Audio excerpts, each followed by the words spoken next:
Countries across the world are scaling up nuclear power and advocating for its powerful role in mitigating climate change.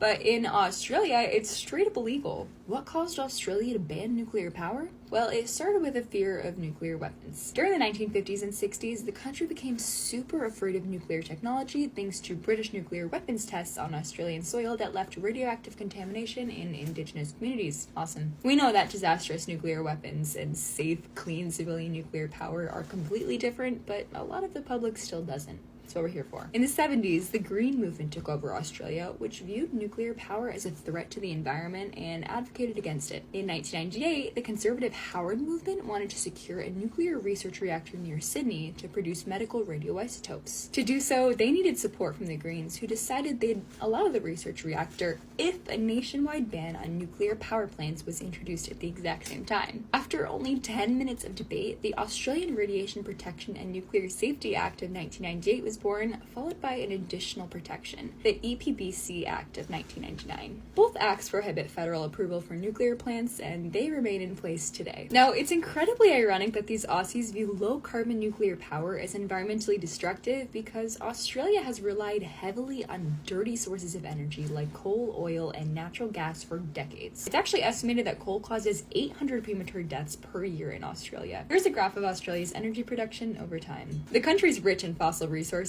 so it makes sense from a purely economic standpoint that they'd utilize these. But they also hold 1/3 of global uranium resources, most of which is going completely unused. They do export some uranium, but nowhere close to their potential. In 2024, it was found that 63% of Australians are in support of or are interested in nuclear power for their country. Some say that there's no need for it when renewables are set to decarbonize, but the question is then, why ban it?